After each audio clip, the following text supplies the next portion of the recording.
Lūka 22:42. Tēvs, ja tu gribi, ņem šo biķeri no manis, tomēr ne mans, bet tavs prāts, lai notiek. Mans kungs, es tuvojos tev šodien lūkšanā, lai tev pateiktu jā un āmen. Un es tev saku jā, no visas savas sirds. Es saku jā un āmen tavai gribai, priekš manas dzīves, un visam, ko tu man lūgsi, lai es daru. Lai arī es nezinu vēl visu, es tev saku jā tavai gribai, arī tad, kad man viss vēl nav līdz galam saprotams. Arī tajos grūtību brīžos es gribu teikt jā tavai gribai.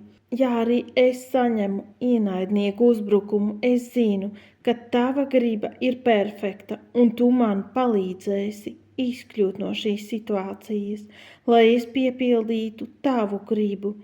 Es tev saku jā un āmen. Es teikšu atkal un atkal jā un āmen manas dzīves kungam. Es pielūdzu tevi, visuvarenais Jēzu Kristu. Nav nekādi jautājumi par mani vai manu gribu, bet gan tavu gribu. Es izvēlos šodien stipri turēties pie tevis, lai piepildītu tavu gribu. Šeit es esmu, mans Dievs, tavā priekšā, tu mani pazīsti, un tu esi uzrakstījis plānus manai dzīvei jau iepriekš un visus tos labos darbus priekš manis. Tu zini visas manas dienas, un tās visas ir ierakstītas tavās plaukstās, ka es to visu piepildu. Tāpēc es izvēlos šodien būt tavā tuvumā. Es vēlos tev pateikt, ka es patiesi gribu tev paklausīt un pakļauties pilnībā tavai perfektajai gribai. Es vēlos lūgt tā, kā tu lūdzi, ne mana griba, bet tava. Ne manas vēlmes, bet tavas, lai es varētu tev paklausīt, liec manā sirdī gribu un to darīt. Izgaismo manas sirds acis, mana gara acis, izgaismo manu gudrību, ka es varu saprast, ko tu vēlies darīt priekš manas dzīves.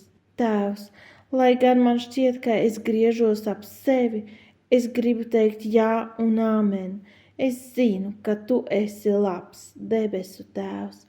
Es gribu apliecināt tavu labvēlību, apliecināt tavu mīlestību, apliecināt, ka tu esi labais gans, ka tu atdevi savu dzīvi par tavām avīm, kuras tu vadi.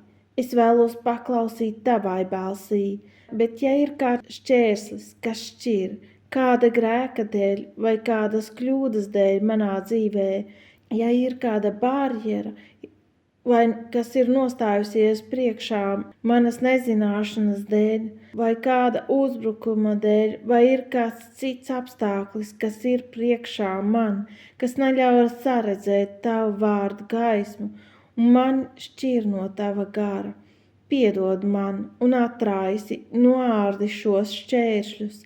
Es tevi mīlu, kungs, un par visām lietām es vēlos tev pateikt jā un āmen.